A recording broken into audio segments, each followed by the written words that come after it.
나 요한은 너희 형제요 예수의 환난과 나라와 참음에 동참하는 자라.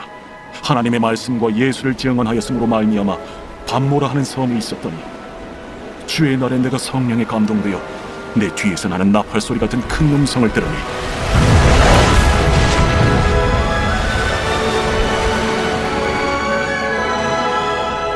네가 보는 것을 두루마리에 써서 에베소, 서머나, 버가모, 두아디라, 사데, 빌라델비아, 라오디게아 등 7 교회에 보내라. 몸을 돌이켜 나에게 말한 음성을 알아보려고 돌이킬 때에 7 금 촛대를 보았는데 촛대 사이에 인자 같은 이가 발에 끌리는 옷을 입고 가슴에 금띠를 띠고 그의 머리와 털의 희기가 흰 양털 같고 눈 같으며 그의 눈은 불꽃 같고 그의 발은 풀무불에 단련한 빛난 주석 같고 그의 음성은 많은 물소리와 같으며 그의 오른손에 7 별이 있고 그의 입에서 좌우에 날선 검이 나오고 그 얼굴은 해가 힘있게 비치는 것 같더라. 내가 볼 때에 그의 발 앞에 엎드려져 죽은 자 같이 되매 그가 오른손을 내게 얹고 이르시되 두려워하지 말라. 나는 처음이요 마지막이니 곧 살아있는 자라. 내가 전에 죽었었노라. 볼지어다 이제 세세토록 살아있어 사망과 음부의 열쇠를 가졌노니 그러므로 네가 본 것과 지금 있는 일과 장차 될 일을 기록하라.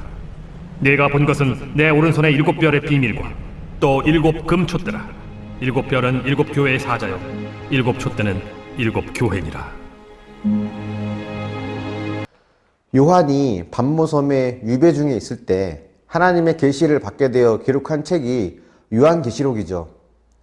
다른 제자들은 이미 모두 순교를 당했고 요한은 마지막까지 생존하여서 초대교회를 지켰습니다. 당시 로마 황제를 숭배할 것을 강요받던 시대였는데요. 교회가 그 강요에 저항하자 초대교회의 지도자인 요한을 반모섬에 가두어 버린 것입니다. 초대교회는 안팎으로 큰 어려움을 겪고 있었는데요. 밖으로는 극심한 박해와 핍박이 있었고 안으로는 거짓 교사들의 공격이 있었습니다. 요한은 그런 공격들에 교회가 쓰러지지 않도록 애를 쓰고 있었습니다.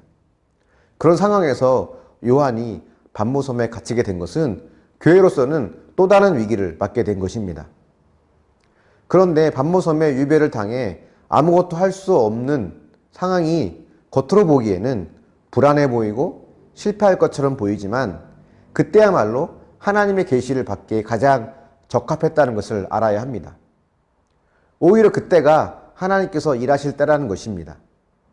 그래서 내가 갇힌 현장, 내가 갇힌 때야말로 나의 사명의 장소임을 기억할 수 있어야 합니다.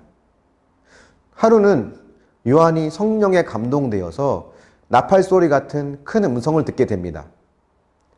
그가 소리나는 쪽을 향해 돌이켜 보니까 7 금촛대 사이에 인자 같은 이가 계신 것을 보게 됩니다.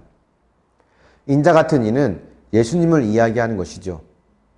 그리고 그 예수님은 오른손에 7 별이 있었고 입에서 좌우에 날선 검이 나오고 그 얼굴은 해가 힘있게 비치는 것 같았다고 합니다. 20절에 보면 7 금촛대와 7 별이 무엇을 의미하는지 나오는데요. 7 금촛대는 7 교회이고 7 별은 7 교회의 사자, 즉 교회의 지도자를 의미합니다. 촛대 사이를 거니시면서 오른손에 7 별을 들고 계신 예수님의 모습이 무엇을 의미할까요? 그것은 비록 지금의 교회 상황이 열악하고 큰 고통 가운데 있지만 교회와 그 지도자들을 주님께서 통치하고 다스리고 계신다는 것을 이야기하고 있습니다. 외형적으로는 로마의 박해에 시달리고 있지만 교회의 운명을 쥐고 계신 분이 바로 예수 그리스도라는 것을 분명히 보여주고 있는 것입니다. 신앙이 있다는 것은 무엇을 뜻할까요?